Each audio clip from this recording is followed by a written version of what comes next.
बिस्मिल्लाहिर्रहमानिर्रहीम अस्सलाम वालेकुम नाजरीन, मैं राना उज़ैर हूँ। आप हमारा फेसबुक और यूट्यूब चैनल देख रहे हैं। नाजरीन, बहुत इंपॉर्टेंट डेवलपमेंट हुई है रात के, जो आपके सामने रखना बहुत ज़रूरी है, जिसने इस वक्त भारत को हिलाकर रख दिया है।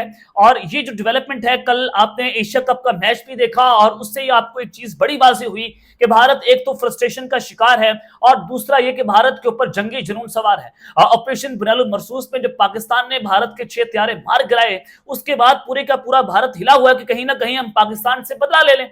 वो अब उसके लिए पाकिस्तान पर हमला करने के लिए कुछ ना कुछ ग्राउंड तैयार कर रहे हैं और कल उसने आईसीसी को भी सियासी हथियार के तौर पर इस्तेमाल किया है।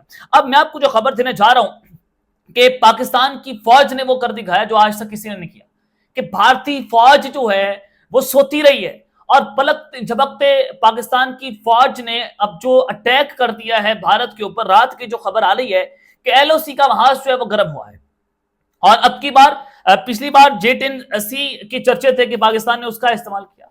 अब की बार J-20 तैयारे और ये 5th जनरेशन तैयारे वो मैदान में उतर चुके हैं। ये क्या खबरें आ रही हैं और फौज के सुप्रीम कमांडर जो हैं वो इस वक्त मुकम्मल तौर पर हाईलाइट पर जा चुके हैं। मैं इंपॉर्टेंट डिटेल्स आपको बताऊंगा कि भारत का चप्पा चप्पा किस तरह से पाकिस्तान के निशाने पर आ चुका है और पाकिस्तान अब क्या करने जा रहा है और फिर भारत क्या करेगा और भारतीय फौज किस तरह से सोई रही है। ये तमाम डिटेल्स मैंने आपके सामने रखनी है, लेकिन आगे बढ़ने से पहले आप सबसे मेरी दरख्वास्त होगी कि चैनल को लाजमी सब्सक्राइब कर लें, बेल आइकन को दबा दें। आने वाली तमाम तरह अपडेट्स आपकी खिदमत में बर वक्त पेश होती रहें। नाज़रीन, सबसे पहले थोड़ी सी नजर जो है वो सियासी मैदानों पर डाल लेते हैं। हम उसको भी निगलेक्ट नहीं करते, खबरें आपके सामने रखना चाहते हैं। तो आपने देखा कि chief justice Islamabad high court Sarfaraz Dogar साहब और इमान मिज़ारी एडवोकेट जो हैं उनके दरमियान तू तू मैं होती है अदालत के अंदर। कुछ ऐसे अल्फाज जो हैं वहां पर कहे जाते हैं जिसके बाद इमान मिज़ारी जो है वो उन्होंने सरफराज डोगर के खिलाफ हैरेसमेंट की पिटीशन जो है वो फाइल कर दिया, यानी कि उन्होंने दरख्वास्त की, शिकायत की। और हैरेसमेंट कमेटी की जो सरबराह है वो जस्टिस सिमन रफत हैं, जो हाई कोर्ट की जज हैं। उनके सामने ये दरख्वास्त की गई तो उन्होंने इस दरख्वास्त को कबूल किया और फिर 3 रुकनी कमेटी बनती है जिसमें जस्टिस अहबाब ताहिर साहब बने, जस्टिस इसहाक खान साहब और जस्टिस सिमन रफत, जिन्होंने इस शिकायत को देखना था। और अब इस सारी सिचुएशन के अंदर सरफराज डोगर साहब जो है वो फ्रस्ट्रेट नजर आए और इस्लामाबाद हाई कोर्ट की जो खवातीन की हैरेसमेंट कमेटी की सरबराह है जस्टिस सिमन रफत, अचानक से इस्लामाबाद हाई कोर्ट के चीफ जस्टिस ने उनको ओहदे से फारिग कर दिया है। और उस सारी सिचुएशन में अब उनकी जगह पर कौन लाए गए हैं? उनकी जगह पर अमीन मिन्हाज साहब, इनाम अमीन मिन्हाज साहब जो हैं उनको हैरेसमेंट कमेटी का सरबराह मुकर्रर कर दिया गया। और एन उस मौके पर जब सरफराज डोगर के खिलाफ चीफ जस्टिस साहब के खिलाफ जो है ये वहां पर दरख्वास्त जाती है, उनके खिलाफ शिकायत जाती है, तो अब दूसरी जानिब जो एनसीसीआई का मामला है वो उन्होंने भी चलान जमा करवा दिया है सेशन कोर्ट में। जो एंटी स्टेट मवाद है और इमान मिज़ारी और उनके जो शौहर हैं हादी अली चट्टा के खिलाफ, तो ये चलान जमा हो गया। तो अब चीजें मजीद तेजी की तरफ जो है बढ़ती हुई दिखाई दे रही हैं और इस हवाले से सरफराज डोगर साहब जो है उनकी मंजूरी से नोटिफिकेशन जो है वो भी जारी कर दिया गया है। तो ये जनाब खबर आपके सामने रखना बहुत जरूरी थी। दूसरी जानिब मरियम नवाज साहिबा पर बहुत तनकीद हो रही है कि वो टिकटॉक ज्यादा बना रही हैं, सलाब पर कोई तवज्जो नहीं है, अवाम की फलाह बहुत पर कोई तवज्जो नहीं है, सलाब की जो मुतासरीन है उनको अकेला छोड़ दिया गया है, वो शिकायत कर रहे हैं और वो बता रहे हैं कि जनाब उनको सिर्फ टिकटॉक के लिए चीजें दी जाती हैं, अदरवाइज कोई भी पंजाब गवर्नमेंट उनको फैसिलिटेट नहीं कर रही। आज मरियम नवाज साहिबा ने जनाब तकरीर की है और उन्होंने मियां वाली में तकरीब से खिताब किया और उन्होंने कहा कि जब तनकीद सुनती हूं तो हैरानी होती है कि काम करने पर तनकीद कर रहे हैं। पहली दफा सुन रहे हैं कि तनकीद कर रहे हैं कि सीएम काम क्यों कर रही है।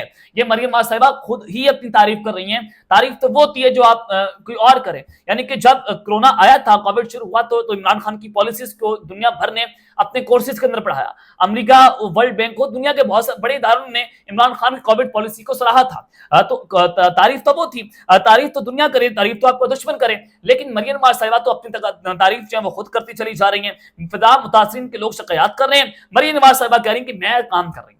तो ये आप अंदाजा करें कि हमारे जो हुक्मरान हैं उनका खून क्या सफेद हो चुका है, क्या उनकी ट्रेनिंग ऐसी हुई है कि उन्होंने झूठ पर झूठ बोलते जा रहे हैं। मैं कोई उन पर सियासी तनकीद नहीं कर रहा, मैं ये बात बिल्कुल नहीं कर रहा कि उनकी इमरान खान से कोई लड़ाई झगड़ा है, नहीं है, वो बात एक साइड पर है। ये पाकिस्तान की आवाम का असल मसला है। पाकिस्तान की जो लोग हैं, जो गरीब लोग हैं, जो पुअर फैमिलीज हैं, वो इससे सफर कर रही हैं। जनाब हमें उनकी तरफ भी देखना है, आप उनकी तरफ क्यों नहीं देख रहे? तो आज ये एक खबर थी। और दूसरी जानिब जो कतर ने हंगामी तौर पर इस्लामी ममालिक जो सदरा हैं उनका इजलास बुलाया हुआ था, जो इसराइल ने कतर पर अटैक किया था उसके हवाले से। तो वज़ीर आज़म शहबाज शरीफ साहब भी आज उस इजलास में उन्होंने शिरकत की, और फिर वहां पर मोहम्मद बिन सलमान साहब भी थे, सऊदी अरब के शहजादे, और तुर्किया के जो सदर हैं तय्यब उर्दवान साहब वो भी मौजूद थे। तो वज़ीर आज़म शहबाज शरीफ ने उस इजलास से खिताब करते हुए कहा कि इसराइल ने हमारे ब्रदर मुल्क कतर की खुद मुख्तारी सलामती के खिलाफ वर्जी की है। ब्रदर इस्लामी मुल्क है, ये वहां पर कहा गया।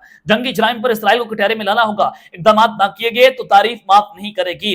और उसके अलावा जनाब उन्होंने ये भी कहा कि हम कतर के साथ मुकम्मल इकजहती का इजहार करते हैं और इसराइल का कतर पर हमला जारहाना इक़दामात का तसलसल है। तो लिहाजा ये जो चीजें हैं वो मैंने आपके सामने रखी हैं।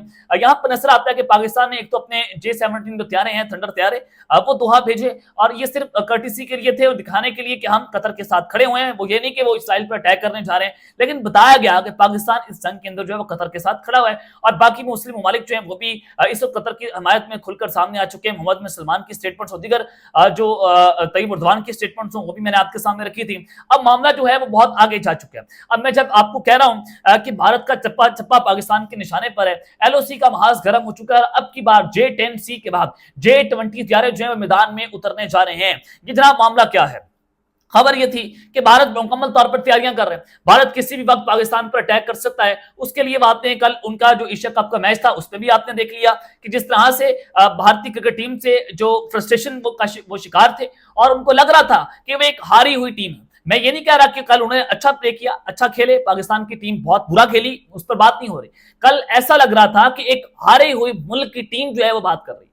अगर पाकिस्तान जो है हमारा तो सीना छोड़ा है कि हमने आपको 6 त्यारे मार गिराए, दुनिया ने तस्लीम किया, अमेरिका ने तस्लीम किया, फ्रांस तक की स्टेटमेंट्स पड़ी हैं, दुनिया की तारीख में लिखा गया है कि मार्का हक में पाकिस्तान ने भारत को दर्दनाक शिकस्त दी है। ये दुनिया की तारीख का एक हिस्सा बन चुका है। अब भारत फ्रस्ट्रेशन का शिकार कि वो पाकिस्तान पर अटैक करने का सोच रहा है। कभी वो राजस्थान की जो LOC है वहां पर आकर वार एक्सरसाइजेस करता है, कभी वो कश्मीर के अंदर फॉल्स ऑपरेशन करता है, फेक इनकाउंटर्स करता है और बताता है कि जनाब हमने पाकिस्तान के दहशतगर्द पकड़ लिए, लेकिन उनका सबूत पेश करने में वो नाकाम रहा है। तो सारी सिचुएशन के अंदर supreme commander of the arm forces president Asif Ali Zardari जो हैं वो चीन के दौरे पर हैं, शहबाज शरीफ साहब कतर के दौरे पर हैं, मियां नवाज शरीफ साहब लंदन के 14 दौरे पर पहुंच गए। उनका दौरा नहीं है बल्कि वो चेकअप के लिए वहां पर गए, यानी कि एक बार फिर से उनकी सेहत खराब होने जा रही है। तो खैर मैं आपको जो खबर देना चाहता हूं कि आसिफ अली जरदारी साहब जो है वो चीन के दौरे पर हैं और ये इंतहाई सेंसिटिव टाइम पर, इंतहाई इंपॉर्टेंट टाइम पर वहां पर गए, यानी कि मौके पर चौका मारा। किस तरह से? एक तो वो पाकिस्तान दुनिया भर के पहले सदर बन चुके हैं कि उनको चाइना ने खुसूसी ब्रीफिंग दी, कहां बुलाकर? अपने एविएशन इंडस्ट्री कॉर्पोरेशन के एयरक्राफ्ट कॉम्प्लेक्स में बुलाकर वहां पर ब्रीफिंग दी, जहां पर J-10C तैयार होते हैं, जहां पर J-20 त्यारे तैयार हो रहे हैं। J-10C कैसे तैयार होते हैं उस पर जो आसिफ अली जरदारी हैं उनको ब्रीफिंग दी है। मैं बिल्कुल बात नहीं कर रहा कि जनाब वो उनका किस पार्टी के साथ ताल्लुक है, किसके साथ नहीं है, अभी पाकिस्तान की बात हो रही है। J-10C जो है ये वही त्यारे हैं जिसमें पाकिस्तान ने मार्का हक के दौरान भारतीय राफेल त्यारों को तो बर्बाद करके रख दिया था, भारत के ऊपर जो है सख्त तारीख कर दिया था और भारत के खिलाफ ये त्यारे इस्तेमाल हुए थे। और J-20 त्यारे ये 5th जनरेशन स्टेल्थ त्यारे हैं और बड़े खतरनाक त्यारे हैं, इसके ऊपर भी ब्रीफिंग दी गई है। ये असल बात है, ये असल खबर है जो आपको मैं देना चाह रहा हूं। ये 5th जनरेशन तैयार हैं तो, और मैं आपको ये बताना चाहता हूं कि अगर ये पाकिस्तान को मिल गए और ये पाकिस्तान को मिलने भी जा रहे हैं, ये भी आप खबर सुन लें।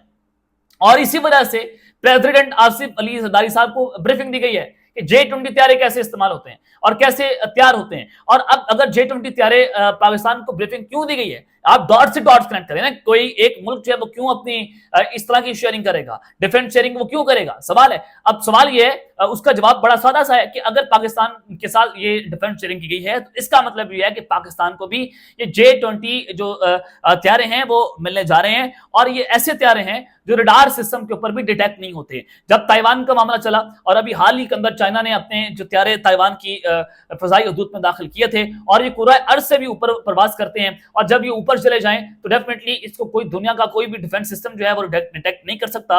और ये वही त्यारे हैं J-20 त्यारे जो चाइना ने ताइवान की फजाई हदूद में दाखिल किए थे और ये वहां पर उड़ते रहे और अमेरिका का इंतहाई ताकतवर तरीन डिफेंस सिस्टम जो है वो त्यारों को डिटेक्ट नहीं कर पाया था। अगर अमेरिका इस त्यारों को डिटेक्ट नहीं कर पाया, पाकिस्तान को मिल गए जो पाकिस्तान को मिलने जा रहे हैं, तो आप अंदाजा करें कि भारत तो सोता रहा है, वो तो राफेल के ऊपर रिलाई करके बैठा हुआ था। अब तो पलकते झपकते पाकिस्तान जो है वो भारत के ऊपर अटैक कर सकता है। तो ये J-20 त्यारे जो हैं वो अब मैदान में उतरने जा रहे हैं और भारत का चप्पा चप्पा पाकिस्तान के निशाने पर फिर आ जाएगा। और फिर चाहे वो राजस्थान हो, चाहे वो کولکتہ ہو چاہے وہ دلی ہو اور کہیں بھی ہو، اب پاکستان کی قہر سے بھارت جو ہے وہ بچ نہیں سکتا۔ اب تک کے لیے اتنا ہی، اپنا خیال رکھیے گا اور اس لئے اپنی لازمی ہے لکھنے اللہ نے کے بعد پاکستان زندہ باد۔